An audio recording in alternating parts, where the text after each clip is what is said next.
Hi friends, எல்லோரும் எப்படி இருக்கீங்க? நல்லா இருப்பீங்க. பேசும் கிரகங்களிலிருந்து உங்கள் நித்யா ராஜேந்திரன். நம்ம இந்த பரிகாரங்கள் அப்படிங்கிற விஷயத்தை பற்றி பேசலாம் அப்படின்னு சொல்லி நான் நினச்சேன். அதுவும் எனக்கு தாங்கவே முடியல. அவ்வளோ சொல்கிறாங்க. அப்படி அந்த கோயிலுக்கு போங்க, இந்த கோயிலுக்கு போங்க, அதை பண்ணுங்க, இதை பண்ணுங்க, அப்படி பண்ணுங்க, இப்படி பண்ணுங்க, ப்ளூ கலர் சீலை கட்டுங்க, ரெட் கலர் சீலை கட்டுங்க. இதெல்லாம் கேட்குறப்போ ஏன் மக்களை இப்படி ஏமாத்துறாங்க அப்படின்னு தான் தோணுது. இதில் இந்த பரிகாரம் அப்படிங்கிற விஷயங்களை சொல்கிற ஜோதிடர்கள் இருக்காங்க இல்லைங்களா, அவங்க ஜோதிடர்களே கிடையாது. உங்கள் ஜாதகத்தை சரியாக கணிக்க தெரிஞ்சாதான் அவங்களால ஜோதிடம் சொல்ல முடியும். அவங்களுக்கு சரியாக கணிக்க முடியலன்னா அவங்களால பரிகாரம் மட்டும்தான் சொல்ல முடியும் ஃப்ரெண்ட்ஸ். ஓகேங்களா? அதை பற்றி தான் நம்ம இந்த வீடியோவில் ஃபுல்லாக பார்க்க போகிறோம்.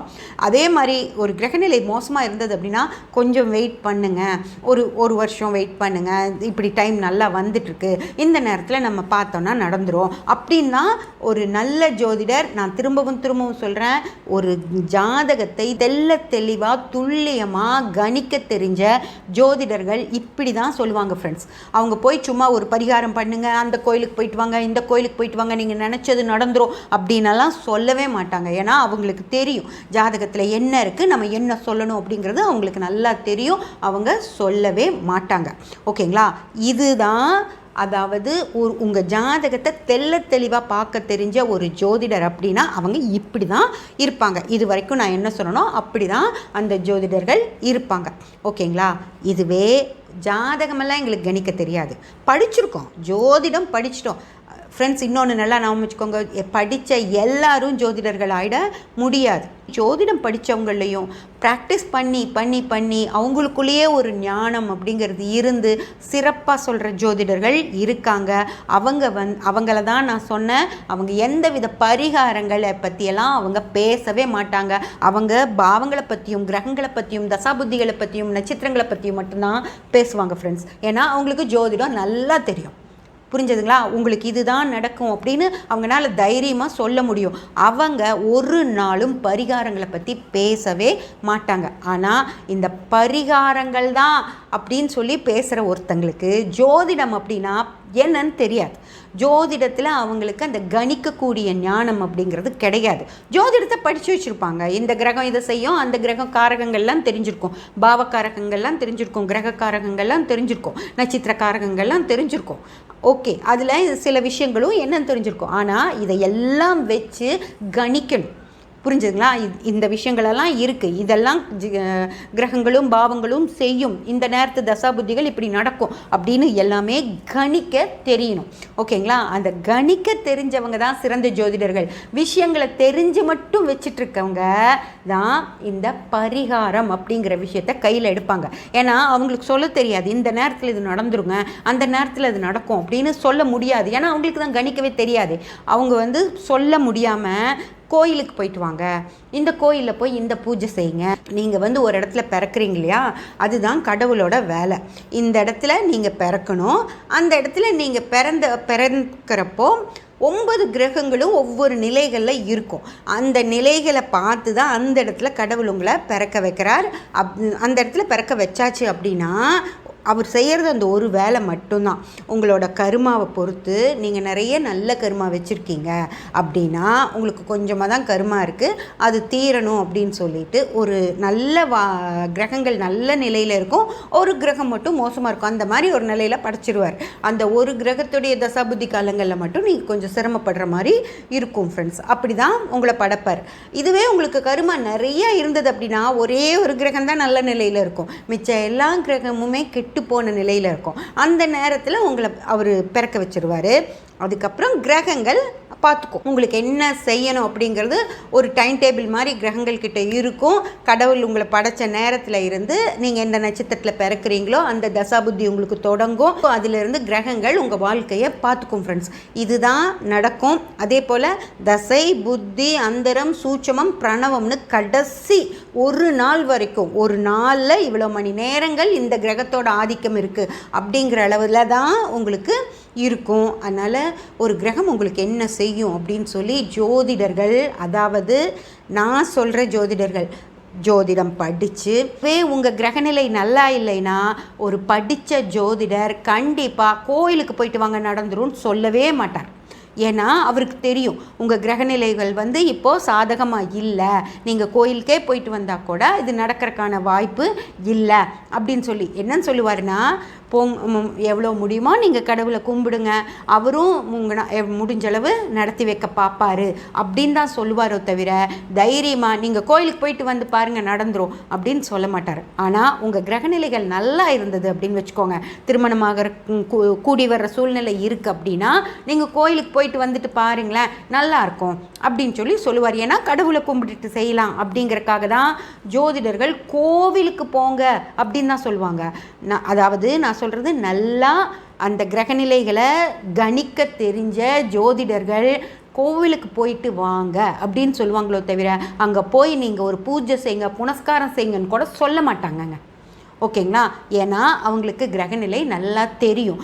அதாவது இவங்க கோயிலுக்கு போயிட்டு வந்துட்டும் அந்த விஷயம் லேட்டாக தான் நடக்கும் அப்படின்னா அவங்க அந்த சொல்லவே மாட்டாங்க. ஏன்னா அதை நம்ம சொல்லிட்டோம் அப்படின்னா நாங்கள் சாமியை கும்பிட்டு வந்து கூட எங்களுக்கு நடக்கலையே அப்படின்னு கேட்டால் சாமிக்கே ஒரு கெட்ட பேர் வாங்கி கொடுத்த மாதிரி ஆகிடும். அதனால் அவ்வளவு சீக்கிரமாக ஒரு கோவிலுக்கு போய் நீங்கள் இதெல்லாம் பண்ணிட்டு வாங்க உங்களுக்கு நடந்துரும் அப்படின்னு சொல்லவே மாட்டாங்க. சும்மா ஒரு விஷயம் ஆரம்பிக்கிறதுக்காக கோயிலுக்கு போயிட்டு வாங்கன்னு சொல்லுவாங்க. பேரூர்கிட்ட ஒரு ஜோதிடர் எங்கள் கசின் அங்கே போயிருந்தாங்க. போனப்போ அவர் அவனாசி கோயிலுக்கு ஒரு தகுடு செஞ்சு உண்டியலில் போடணும், அப்போ தான் உங்கள் பையனுக்கு கல்யாணம் ஆகும், எனக்கு 21,000 ஆகும், அது கொடுத்துட்டு போங்க அப்படின்னு சொன்னாராம். இவங்க நாங்கள் எடுத்துகிட்டு வரலைங்க, கொண்டு வந்து கொடுக்குறோம் அப்படின்னு சொல்லிட்டு வந்துட்டாங்க. அதுக்கப்புறம் அவங்க செய்யலை, தெரிஞ்சிருச்சு அவங்களுக்கு அதெல்லாம் செய்யக்கூடாது அப்படின்னு சொல்லிட்டு. அந்த மாதிரி ஆட்கள் இன்னும் இருக்காங்க. அப்படியெல்லாம் பணம் செலவு பண்ணுறது அப்படிங்கிற விஷயத்த தயவு செஞ்சு செய்யாதீங்க. அப்படியெல்லாம் எந்த ஒரு தகுடும் உங்கள் வாழ்க்கையை மாற்றவே மாற்றாது. ஓகேங்களா? அதே போல் ஒரு பெரிய ஒரு ஆன்மீக அது என்ன சொல்கிறது ஆன்மீக சென்டர்னு வச்சுக்கலாம். அவங்க அந்த பேர் தான் வச்சுருக்காங்க, யோகா சென்டர் அப்படின்னு சொல்லிட்டு. ஆன்மீக நிலையம் என்ன வேணால் வச்சுக்கோங்க. அவங்க அந்த மாதிரி ஒரு விஷயத்தை செய்கிறாங்க. ஒரு தகுடு செஞ்சு உங்கள் வீட்டில் நீங்கள் செய்கிற தொழில் நிறுவனங்களில் அந்த மாதிரி இடங்கள்லையெல்லாம் அந்த தகுடை வச்சிட்டோம் அப்படின்னா மிக சிறப்பாக அந்த தொழில் நிறுவனம் நடக்கும். உங்கள் வீட்டில் எல்லாமே நல்லபடியாகவே நடக்கும், நீங்கள் நினச்ச காரியங்கள் எல்லாம் நடக்கும் அப்படின்னு சொல்லிட்டு அதை எனக்கு தெரிஞ்ச ஒரு கன்சர்ன் இருக்குது. அவங்க அந்த தகுடு வாங்கி வச்சு தான் அந்த நிறுவனத்துக்கு பூஜையே போட்டாங்க. ஓகேங்களா? அது கொரோனாவில் அது பட்ட பாடு இருக்குது இல்லைங்களா, அதெல்லாம் மூடிட்டு போகிற மாதிரி க்ளோஸே பண்ணிட்டாங்க அந்த நிறுவனத்தை. அந்த மாதிரி ஆயிடுச்சு. அது அந்த தகுடோட விலை எவ்வளோனா 5 லட்ச ரூபாய். ஓகேங்களா? 5 லட்ச ரூபாய் கொடுத்து வாங்கிட்டு அதை வீட்டில் வச்சு பூஜை பண்ணி அதுக்கு இது இருக்குது, அதுக்கு ஒரு சக்தி இருக்குது அப்படின்லாம் சொல்லி அதை பூஜை பண்ணி அவங்க வச்சு பண்ணாங்க. ஓகே, அது அவங்களால 5 லட்ச ரூபாய் கொடுக்க முடிஞ்சது, அவங்க பண்ணுறாங்க. ஆனால் அதை பார்த்துட்டு ஐயோ நம்மளால் இப்படி பண்ண முடியலையே அப்படின்னு தயவு செஞ்சு எதுவும் நினச்சிடாதீங்க. அப்படியெல்லாம் ஒரு விஷயம் கிடையவே கிடையாது ஃப்ரெண்ட்ஸ். ஒரு தகுடு உங்கள் வாழ்க்கையெல்லாம் மாற்றிடாது.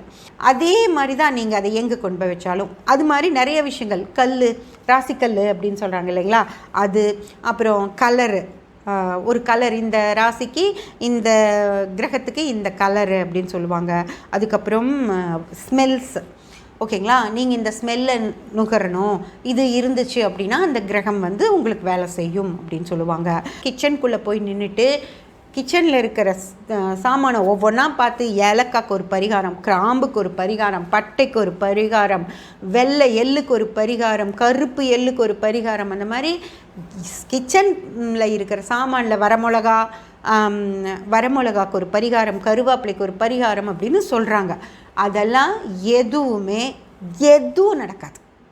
சரிங்களா? எந்த வித பரிகாரம் நல்லா யோசிச்சுக்கோங்க ஃப்ரெண்ட்ஸ். ஒரு கிராம்போ ஒரு பட்டையோ கடவுளுக்கு எதிர்த்து நிற்குமா? இந்த வாழ்க்கை கடவுள் கொடுத்த வாழ்க்கை. ஓகேங்களா? அந்த கடவுளுக்கு நீங்கள் ஒரு கிராம்பும் ஒரு பட்டையும் கடவுளை எதிர்த்து நிற்கும். பரிகாரம்னு ஒரு விஷயம் ஒருத்தங்க சொன்னால் அவங்களுக்கு ஜோதிடமே தெரியாதுன்னு அர்த்தம் ஃப்ரெண்ட்ஸ். அதாவது ஒரு விஷயம் எல்லாத்துக்கும்லாம் நடக்கவே நடக்காது. முதல்ல அதை நீங்கள் தெரிஞ்சுக்கணும். ஒரு விஷயம் அந்த ஒரு குறிப்பிட்ட நபருக்கு மட்டும்தான் நடக்கும். அவங்களோட ஜாதகத்தில் அந்த பிரச்சனை இருந்ததுன்னா அவங்களுக்கு மட்டும்தான் அவங்க ஏதாவது செஞ்சால் நடக்கும். அது இல்லையே, நாங்கள் அந்த பரிகாரம் பண்ணோம், எங்களுக்கு நடந்துச்சே, தெய்வமே அது அந்த பரிகாரத்தால் நடக்கலை, உங்களுக்கு நடக்க வேண்டிய டைம் இருந்திருக்கும், அதனால் அது நடந்திருக்கும், அதுக்கு முன்னாடி நாங்கள் அந்த பரிகாரத்தை பண்ணியிருப்பீங்க, அதனால் நடக்கும். எழுதி வச்சுக்கோங்க. அதே வேலையை இன்னொருத்தர் பண்ணால் அவங்களுக்கு நடக்காது, உங்களுக்கு நடக்கணும்னு விதி இருக்குது, நடந்துச்சு, அதுக்கு முன்னாடி அந்த பரிகாரத்தை நீங்கள் பண்ணிட்டீங்க, அதனால் நீங்கள் நம்பிட்டுருக்கீங்க பரிகாரத்தால் தான் நமக்கு நடந்துச்சு அப்படின்னு. அப்போது கடவுளுக்கு நீங்கள் ஒரு பரிகாரம் செஞ்சு, அதாவது நீங்கள் லஞ்சம் கொடுத்து ஒரு விஷயம் நடக்காது அப்படின்னு கடவுள் விதிச்சிருக்காரு அப்படின்னா அதை நடக்க வைக்க அவருக்கே லஞ்சம் கொடுப்பீங்களா? சரி, அப்போ பரிகாரம் யாருக்கு பண்ணுறீங்க? ஏதோ ஒரு பரிகாரம் பண்ணுறீங்களா, அது யாருக்காக பண்ணுறீங்க? உங்களுக்கு எல்லா விஷயமும் கடவுளால் தானே நடக்கணும். அப்போது நீங்கள் கடவுளுக்கு அந்த பரிகாரம் செய்யலை அப்படின்னா யாருக்கு செய்கிறீங்க? நீங்கள் யாருக்கு அந்த பரிகாரம் செஞ்சால் கடவுள் அதை உங்களுக்கு நடத்தி கொடுப்பாரு? யோசனை பண்ணி பாருங்கள். ஓகேங்களா? நல்லா யோசனை பண்ணி பாருங்கள். பரிகாரம் அப்படின்னு சொல்கிற ஒரு விஷயம் நீங்கள் யாரை ஏமாத்துறதுக்காக பண்ணுறீங்க அப்படின்னு சொல்லி ஒரு நடக்கவே இப்படி வழியே இல்லை. ஓகேங்களா? இங்கே ஒரு ஒரு யக்கம் வளர்த்திட்டீங்க, யாகம் வளர்த்திட்டீங்க அப்படின்னா இங்கே வழி விட்டுருமா? யார் விடுவா? யார் உங்களுக்கு அதை செய்வா? கிரகங்கள் எல்லாம் சாமி சொல்கிறது கேட்குமா, நீங்கள் சொல்கிறது கேட்குமா? ஓகேங்களா? சரி, கடவுள் பெருசா கிரகங்கள் பெருசா? கடவுள் அமைச்ச உலகம் தானே இது, அவர் அமைச்ச கிரகங்கள் தானே இது. அப்போ கடவுள் சொல்கிறத தானே கிரகங்கள் கேட்கும். அப்போ யாருக்கு பரிகாரம் பண்ணுறீங்க? கடவுளை ஏமாற்றுவீங்களா? கடவுளை ஏமாற்ற நம்மளால் முடியாது. அதனால் எந்த வித பரிகாரம் எதுவும் எந்த விதத்துலேயும் நடக்காது. என்னவாக இருந்தாலும் சரி, தங்கத்தையே கொண்டு நீங்கள் போட்டாலும் சரி, தங்கத்தை காட்டி கடவுளை ஏமாற்றலாம் முடியாது. உங்கள் அன்பை தான் காட்டி கடவுளை வசியம் பண்ண முடியுமோ தவிர தங்கத்தையோ வைரத்தையோ இல்லை வெள்ளை தாமரை பூவையோ இல்லை பட்டை கிராம்பையோ நீங்கள் கடவுள் அதுக்கெல்லாம் மசிய மாட்டார். சரிங்களா? உங்கள் வாழ்க்கையை அவர் தீர்மானித்து தான் உங்களை இந்த உலகத்துக்குள்ளேயே அனுப்புகிறாரு. உங்கள் வாழ்க்கை அவர் எப்படி தீர்மானிச்சிருந்தாரோ அது மாதிரி தான் நடக்கும். தாங்கவே முடியல தெய்வமே அப்படின்னு சொல்லி அவரை காலை பிடிச்சி அழுதிங்கன்னா செப்பா கொஞ்சம் கஷ்டத்தை கம்மியாக கொடுன்னு வேணால் ஏதாவது கிரகங்களுக்கு பரிந்துரை பண்ணுவார். ஆனால் அந்த பிரச்சனையிலேருந்தெல்லாம் வெளியே நீங்கள் எங்கேயோ தப்பிச்செல்லாம் எதுவும் போக முடியாது. வாழ்க்கை அப்படியே தான் போயிட்டுருக்கும். அந்த நேரங்காலம் வரும்போது கொஞ்சம் மாறுதல் ஏற்படும் ஃப்ரெண்ட்ஸ். அதுதான் நடக்குமோ தவிர எந்தவித பரிகாரங்களாலையும் எந்த விஷயங்கள் நடந்தாலும் இதிலிருந்தெல்லாம் நீங்கள் தப்பிச்சு வெளியே போயிடவே முடியாது. ஓகேங்களா? இப்போது இந்த விஷயங்கள் பற்றியெல்லாம் இன்னும் நிறையா உங்களுக்கு சொல்லணும். இது சும்மா சாதாரணமாக நான் இது சொல்லிட்டேன் அப்படின்னா இதெல்லாம் ஒரு என்ன விஷயம் அப்படின்னு சொல்லி நீங்கள் இது சாதாரணமாக எடுத்துப்பீங்க. நிறைய பரிகாரங்கள்லாம் சொல்லியிருக்காங்க. ஓகேங்களா? அந்த கிளிப்பிங்ஸ் எடுத்து நான் போட்டு உங்களுக்கு அதில் இது என்ன நடக்குமா அப்படிங்கிறத பற்றி நான் உங்களுக்கு சொல்கிறேன். நம்ம அடுத்த பதிவில் அந்த விஷயங்கள் பற்றியெல்லாம் நம்ம பார்க்கலாம். ஓகே ஃப்ரெண்ட்ஸ், சப்ஸ்கிரைப் பண்ணி பெல் பட்டன் ப்ரெஸ் பண்ணி வச்சுக்கோங்க. அப்போ தான் நான் போடுற எல்லா பதிவுகளும் உங்களுக்கு கிடைக்கும். லைக் பண்ணி ஷேர் பண்ணி கமெண்ட் பண்ணிங்கன்னா எனக்கு சப்போர்ட்டிவாக இருக்கும். Thank you friends.